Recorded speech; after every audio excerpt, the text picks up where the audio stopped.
Stagflasi itulah yang kemudian menyebabkan rakyat Sri Lanka itu mengalami satu himpitan ekonomi yang luar biasa. Mereka tidak hanya merasakan inflasi yang tinggi, tetapi juga mereka merasakan ketiadaan barang-barang itu.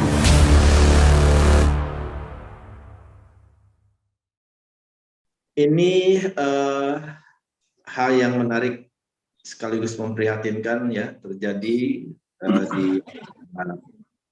tetangga ya, yaitu Sri Lanka, di mana ini terjadi tindakan anarkis dari masyarakat dan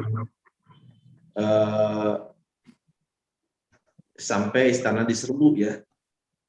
Nah, ini luar biasa ini ya, krisisnya sudah sedemikian dalam begitu. Sebelum dibahas lebih lanjut, jangan lupa pemirsa untuk like, share, komen, dan subscribe channel Ahmad Hidayat dan simak terus program Jangan Salah Arah yang tayang setiap hari. Ya, kita bisa melihat betapa kacaunya ya situasi di sana, dan masyarakat sampai menyerbu istana, dan kita bisa lihat ada yang berenang di kolam renang, ada juga yang masak makan. Mereka mungkin mereka penasaran dengan kehidupan istana ya, dan sebagai rakyat mungkin ingin melihat gitu ya para pejabatnya bagaimana dalam situasi ekonomi itu carut marut ya, kehidupan ekonominya seperti apa gitu. Oke, baik, Bang Mus, Bang Matur barangkali bisa menyampaikan pencerahan. Ya, kalau dilihat apa yang terjadi tanggal 9 hari Sabtu ya, itu sangat mengguncangkan dunia, di mana masyarakat berkumpul dalam jumlah yang luar biasa besar. Mereka mendatangi istana dan masuk ke dalam istana. Dan saya kira ini jadi pelajaran ya buat kita semua, buat seluruh pemerintahan yang ada di dunia, bahwa rakyat yang berkumpul besar itu bisa menumbangkan satu pemerintahan yang istilahnya adalah pemerintahan yang tidak efektif dalam menyelesaikan masalah rakyat ya. Jadi kalau kita cermati ya, dalam setidaknya 6 bulan terakhir, Sri Lanka ini mengalami krisis ekonomi. Krisis ekonomi ini ya dipicu oleh naiknya harga-harga barang, dan juga memang kondisi internal Sri Lanka sendiri itu utang publik yang sudah di atas 60%. Ya. Di samping itu growth Sri Lanka ya, di sini saya punya lihat ada data, bisa ditampilkan data Sri Lanka ini, bahwa bagaimana pertumbuhan Sri Lanka di bulan Juni 2022 itu mengalami penurunan. Ini sudah kelihatan di bulan April. Ya, jadi kira-kira sudah negatif penurunan pertumbuhan ekonominya. Sementara inflasinya yaitu sampai ke level 25%. Bisa dilihat nggak ini? Bisa diperlihatkan nggak nih slide-nya ini? Ya. Kalau belum nanti saya bantu nih. Bukan yang ini, yang gambar dari Financial Times.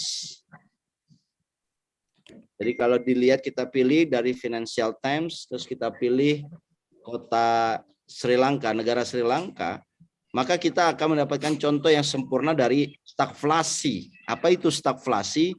Gabungan dari stagnan, bahkan negatif pertumbuhan ekonominya, dengan inflasi. Ya, stagflasi itulah yang kemudian menyebabkan rakyat di Sri Lanka itu mengalami satu himpitan ekonomi yang luar biasa. Mereka tidak hanya merasakan inflasi yang tinggi, ya, tetapi juga mereka merasakan apa istilahnya, ketiadaan barang-barang itu. Ya, ini sayang host belum menampilkan ya. Ini saya tampilkan kalau begitu. Nah, ini datanya. Ini yang disebut dengan stagflasi. Ya, bahwa terjadi penurunan dari pertumbuhan, GDP-nya pertumbuhan, dan inflasinya naik ya. Dan kalau kita lihat bagaimana bahayanya ya inflasi, ya, maka ini ada data yang menunjukkan inflasi di berbagai negara. Ya. Di sini ada Jepang, Indonesia, ya, ini 2021 dibandingkan dengan 2022, ya, ini per bulan Juni saya kira. Nah, di sini kita kelihatan memang negara-negara yang mengalami inflasi cukup tinggi ini diantaranya adalah Turki dan Argentina, 73 sampai 58%. Nah, kalau kita lihat dari Sri Lanka sendiri, misalkan, ya, saya sedang carikan datanya, ya, ini kelihatannya ketemu. Jadi kalau dilihat dari growth-nya, dari bagaimana inflasi ya di Sri Lanka, ini ada dashboard inflations, ya, dengan menggunakan Steve, ya, dihitung melalui metodenya Steve Hanke. Ya, Steve Hanke Annual Measure Inflation Rate, ya. Di sini datanya berarti Juni ya 2022. Maka negara Sri Lanka itu negara ketiga dengan inflasi yang luar biasa tinggi, ya. Pasca pandemi ini ada 18 ya setidaknya ini sudah diurutkan negara-negara yang memiliki tingkat inflasi, dan negara ini termasuk negara yang rawan perubahan ekonomi dan juga perubahan sosial politik, ya. Pertama adalah Zimbabwe, yang kedua adalah Turki, yang ketiga Sri Lanka, Venezuela, Lebanon, Kuba, Laos, Argentina, Malawi, Ghana, Ukraina. Ya, Ukraina itu termasuk negara yang rawan, negara yang bisa terancam kepada negara gagal. Pakistan, Iran, Sudan, Syria, Nigeria, Mesir, dan Kolombia. Itu rata-rata di atas 10% inflasinya. Indonesia sendiri, ya, kalau dilihat dari capaian inflasi Indonesia, memang inflasi di Indonesia itu masih 3,5. Tetapi ini ada data ya yang menunjukkan, yang sumbernya adalah dari Bloomberg, ya, CME dan IMF. Di sini di ranking negara-negara yang memiliki vulnerability dalam hal utang negara. Utang negaranya itu ternyata kita ini cukup rentan. Kita ini meskipun bukan urutan pertama ya, tapi kalau dari data ini kita ini urutan ke-34 negara yang rentan hutangnya. Indonesia ini rentan hutangnya. Tadi kalau Sri Lanka saya katakan tadi dia sudah di atas 60% hutang pemerintahnya, hutang public debt-nya. Dan dia tidak mampu bayar karena growth-nya negatif. Dampak dari ini semua membuat harga-harga jadi mahal karena mereka tergantung barang impor. Misalkan saya kira 3 hari ya sebelum Presiden dan Perdana Menteri Sri Lanka itu diserang istana dan kediamannya, itu Raja Paksa ya Presiden Sri Lanka itu sudah meminta Putin untuk mengirimkan minyak mentahnya karena mereka tidak punya persediaan selain 1 hari persediaan minyaknya itu.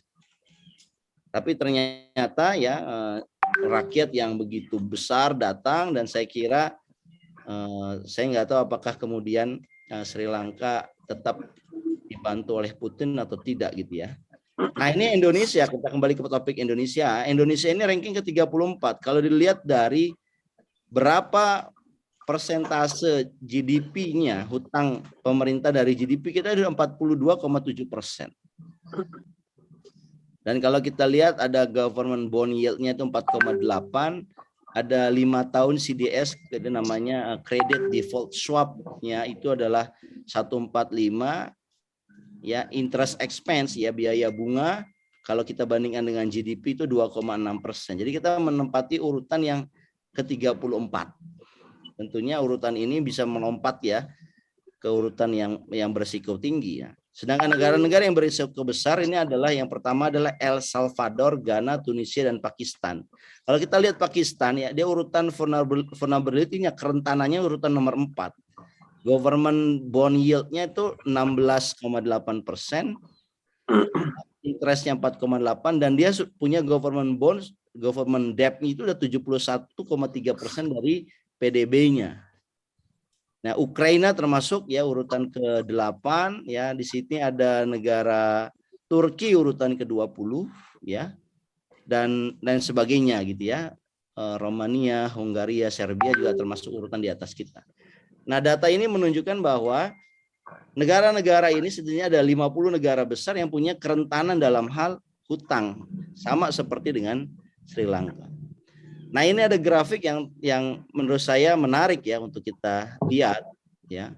Apa sih yang menyebabkan terjadinya krisis ekonomi yang kemudian itu mengalami ekstensi, mengalami upgrade sampai akhirnya lahir menjadi krisis politik dan sekarang menjadi chaos. Jadi Sri Lanka ini adalah negara sempurna untuk memberi contoh bahwa bagaimana krisis kesehatan pandemi COVID yang mulai dari tahun 2020 ini melahirkan krisis ekonomi, kemudian krisis ekonomi melahirkan krisis sosial melahirkan krisis politik, dan krisis politik ini melahirkan satu kechaosan. Ya, ini kita lihat bagaimana siklusnya ya, 2009 bahkan di sini sebenarnya 2009 sudah ada kesepakatan pemberhentian perang sipil. Jadi kalau kita mengenal Macan Tamil ya, ini terjadi 2009 sudah ada kesepakatan, 2019 ada signifikan pemotongan pajak, 2020 mulai pandemi, 2021 sudah ada larangan ya untuk mengimpor pupuk, dan juga sudah ada warning bahwa cadangan devisanya Sri Lanka itu tidak mencukupi untuk melakukan kegiatan impor, apalagi impor yang lain termasuk makanan. April 2022 mulai ada protes, dan relatif April, Mei, Juni ini relatif damai sebetulnya demonya ini. Ya, mereka minta presiden resign, tapi presiden tetap ngotot. Jadi menteri-menteri juga sudah pada mundur. Perdana Menteri yang merupakan adiknya itu Mahinda Rajapaksa akhirnya dia turun di bulan Mei, dan dipilihlah Perdana Menteri yang baru 2 bulan ya bekerja. Inflasi ya terutama makanan sudah 57%. Negara ini populasinya 22 juta. Jadi ini sama seperti jumlah populasi di Jawa Barat ya. Provinsi Jawa Barat total itu 22 juta. Dengan PDB-nya itu 80,7 miliar US dollar di tahun 2020. Dan kalau kita lihat ya, utangnya itu 51 miliar US dollar, di mana cadangan devisanya hanyalah 50 juta saja. Dan di sini ada inflasi ya, sudah customer inflation-nya ini ya, disebut dengan indeks harga konsumen itu udah 39%. Dan orang sudah mengalami antri yang panjang sekali untuk antri bahan bakar dan juga makanan. Dan beberapa protes yang awalnya damai ya akhirnya tadi dengan jumlah yang besar mereka memasuki, bahkan kalau kita lihat dia datang ke istana ngelihat gaya hidupnya presiden, dan ternyata ada kolam renang ya dan sebagainya, yang tempat tidurnya luas, yang semuanya itu jauh dari kebanyakan rakyat Sri Lanka. Makanya ini adalah bentuk satu menurut saya anarki ya yang dilakukan oleh warga Sri Lanka. Dan ini menjadi pelajaran bagi seluruh pemerintahan di dunia, manakala tidak bisa menghandle masalah ekonomi, masalah harga, kenaikan harga, ketersediaan dan keterjangkauan 9 bahan pokok, kemudian rakyat akan protes, dan akhirnya pemerintahan yang eksis ini menjadi terguling. Dan tentunya krisis politik ini bisa ada dua, apakah bisa menyelesaikan masalah sehingga akhirnya ekonomi menjadi normal, atau malah menambah masalah seperti halnya Arab Spring, di mana pemimpin-pemimpin berganti tetapi terjadi ketidakstabilan yang berkepanjangan, contohlah Libya, contohlah Syria, akhirnya bukannya ekonomi membaik, malah ekonomi malah memburuk. Jangankan ekonomi ya, jaminan keamanan saja tidak ada di sana. Nah, ini yang jadi persoalan, apakah Sri Lanka akan menjadi seperti Arab Spring? Krisis ke politik akan melahirkan krisis-krisis berikutnya, atau dia segera recovery ya. Kita berharap Sri Lanka segera recovery, meskipun tadi di sini ada IMF ya, di bulan Juni 2022 IMF itu sudah mulai masuk. Tapi ternyata sekarang sudah bulan Juli ya, masuknya IMF tidak bisa membantu banyak Sri Lanka keluar dari krisis ekonomi. Ya, saya kira saya ingin berhenti di sini dulu, Bro. Terima kasih. Oke, baik Bang. Ini yang menarik adalah persoalannya nggak jauh beda ya, bahwa yang pertama utang di Indonesia itu udah lebih dari 7.000 triliun gitu ya. Itu udah 40% dari PDB. Nah, untuk di Sri Lanka sendiri udah sampai 60% ya. 60% utangnya dari PDB, artinya kemampuan bayar utangnya tentu akan sulit gitu. Dan Indonesia sedang mengerjakan atau akan mengerjakan proyek-proyek infrastruktur yang nilai ekonominya itu, manfaat ekonominya itu yang belum jelas ya. Artinya bisa kita prediksi bahwa tingkat manfaat ekonominya rendah begitu. Dan itu yang terjadi di Sri Lanka, bahwa banyak proyek infrastruktur yang manfaat ekonominya rendah tapi jor-joran begitu. Ini sebetulnya menjadi warning ya bagi kita dalam mengelola keuangan negara begitu. Nah, kalau seandainya banyak sekali proyek infrastruktur yang manfaat ekonominya rendah, itu akan membawa ke persoalan krisis yang sama seperti halnya di Sri Lanka. Nah, kemudian kita masih bisa istilahnya mempunyai waktu ya untuk bisa mengedepankan hal yang lebih prioritas, apalagi dalam kondisi masyarakat yang sedang terpuruk begitu. Dan seperti yang terjadi di Sri Lanka juga, krisis pangan dan krisis energi ya, karena tidak punya kemandirian ya, dari pangan impor juga, kemudian energi juga impor juga, dan kita pun sama, nggak jauh beda kondisinya begitu. Ini bagaimana agar Indonesia terhindar begitu, karena persoalannya dan langkah yang dilakukan juga mirip-mirip begitu Bang. Gimana Bang Manur? Ya, pertama kalau kita pengen lihat ya bagaimana postur APBN 2022 kita ya. Ini kita bisa lihat di sini postur APBN-nya ya. Saya akan sharing ya kepada teman-teman. Kalau kita lihat postur APBN kita ini sebenarnya mengalami apa yang disebut dengan windfall penerimaan. Ya.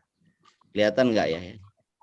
Ya, kita memproyeksikan kita punya pendapatan sekitar 1.840 triliun. Kemudian kita proyeksikan belanja kita 2.700 triliun. Jadi kita butuh pembiayaan anggaran yaitu sekitar 973,6 triliun.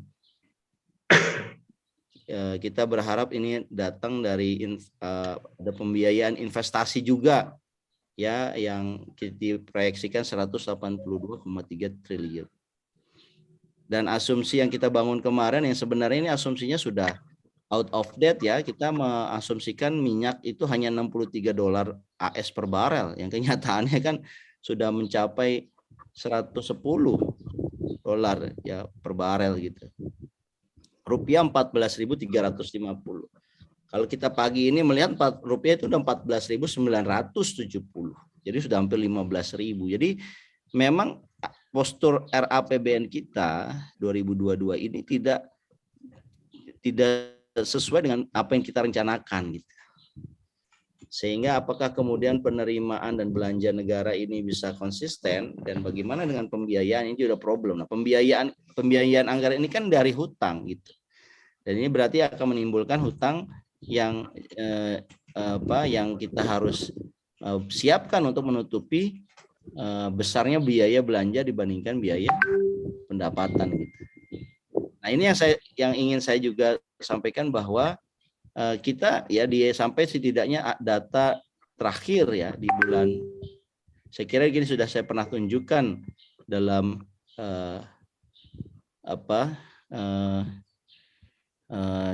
YouTube kita, di mana di bulan Mei ini kita punya surplus 132,2 triliun. Ya, ini dibandingkan 2022 sama 2021 ya, 2022 ini kita punya 1070,4 triliun dan belanja kita 938 triliun. Artinya kita punya surplus di bulan Mei 132,2 triliun. Dan surplus ini harusnya kita siapkan untuk memperbesar subsidi. Jadi kenapa Sri Lanka gagal ya? Sri Lanka mengalami anarki oleh rakyatnya karena rakyat itu tidak ada subsidi energi, tidak ada subsidi pangan. Ya bagaimana mau subsidi orang APBN-nya kosong? Nah, itu yang kemudian menyebabkan karena tidak termanage-nya anggaran, hutang semakin besar, cadangan devisa menipis, ya ini negara gagal. Dan kalau boleh memprediksi, saya kira memang kalau Sri Lanka ingin normal, ya mungkin harus di bailout oleh lembaga internasional. Nah, masalahnya lembaga internasional mau apa enggak, kayak IMF sudah masuk, tapi dia ternyata tidak bisa menyelamatkan kepemimpinan politik yang ada. Bahkan setelah dia masuk 1 bulan berikutnya roboh ini kepemimpinan. Apakah kemudian China misalkan bisa membailout? Atau ada negara lain seperti Rusia membailout? Tapi intinya dalam proses bailout itu ada sovereignty atau kedaulatan yang hilang.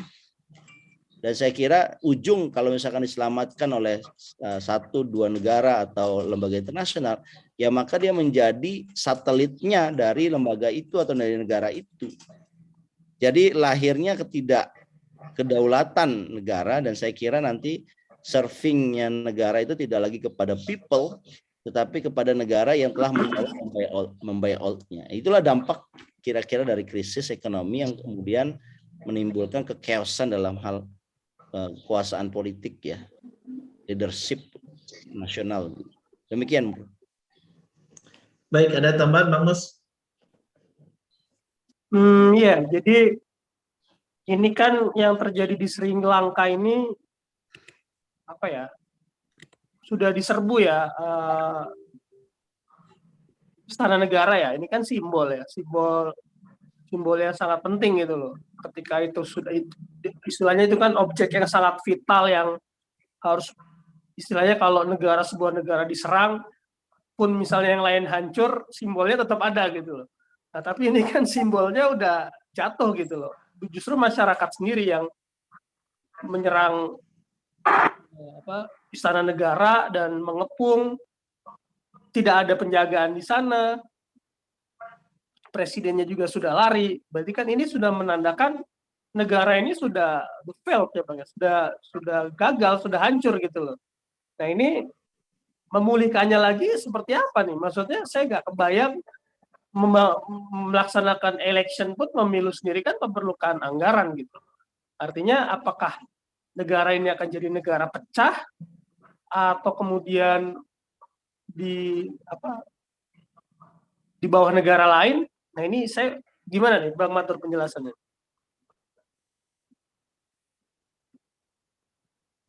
Masih mute Pak. Iya, memprediksi Sri Lanka ini menarik ke depan ini. Ini akan jadi apa dia negara?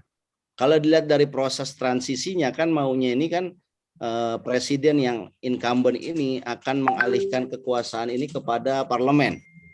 Biar parlemen nanti yang menentukan apakah mau pemilu percepat atau dia membuat pemerintahan transisi. Ya, dia ingin dia ingin lakukan transisi ini kan di hari Rabu tanggal 13 ya. Pengumumannya kan begitu. Jadi Sri Lanka ini ingin mencoba transisi kekuasaan yang smooth. Nah, sebetulnya ini modal bagus ya untuk memastikan bahwa negara ini tidak chaos.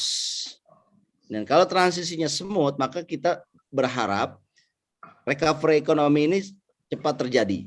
Ya, mungkin IMF bersedia membailout ya, kemudian dia membuka seluruh anggota IMF untuk membantu Sri Lanka setelah minyak mentah dipenuhi ya, kemudian juga bahan makanan juga diimpor.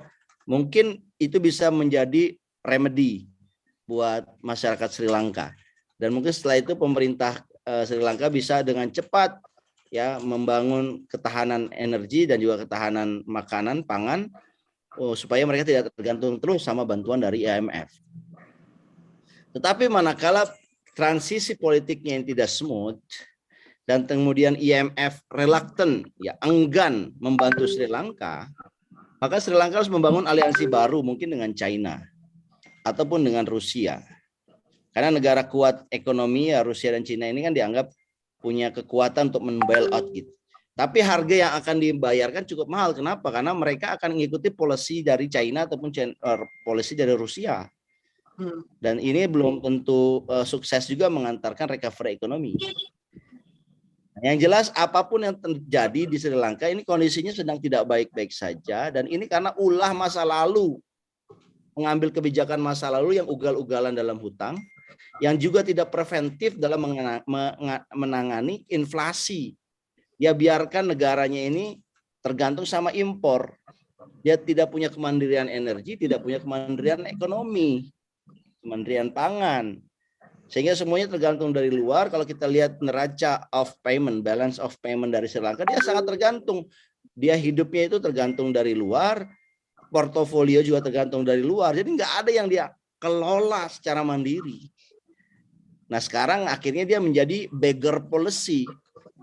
Kebijakan meminta-minta, bantu dong ke Sri Lanka, bantu dong ke berbagai negara, bantu. Jadi kayak pengemis. Nah saya kira ini nggak boleh kita, ini satu pelajaran dan kita nggak boleh biarkan negara-negara kita sendiri ya itu meniru menjadi beggar policy, negara pengemis gitu loh. Karena apa? Kalau kita lihat neraca balance of payment kita juga secara berturut-turut itu mengalami defisit transaksi berjalan. Artinya untuk memenuhi kebutuhan barang dan jasa di dalam negeri, kita membutuhkan barang dan jasa dari luar. Konsekuensinya kita juga membutuhkan uang yang masuk keluar juga. Nah, kalau kita semua tergantung kepada negara luar, yang terjadi adalah begitu harganya bergejolak kita nggak sanggup beli lagi dan itu menjadi chaos. Apalagi punya hutang, pendapatan negara malah dibayar untuk hutang bukan untuk membangun kemandirian ekonomi. Saya kira itu. Oke, baik. Saya kira sudah cukup clear ya. Semoga ini tidak terjadi di negara kita walaupun surplus, kemudian ada apa istilahnya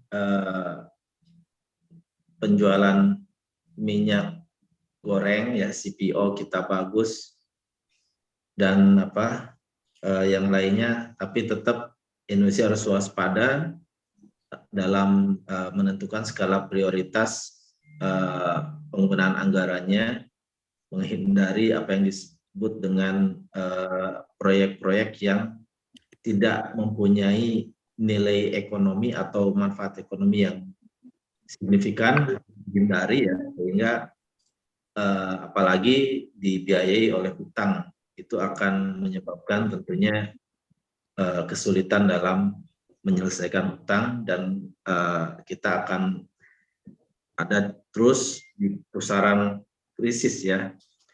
Ya, sebelum kita lanjut jangan lupa untuk like, share, komen, dan subscribe channel Ahmad Nur Hidayat dan pantengin terus segmen Jangan Salah Arah yang tayang setiap harinya.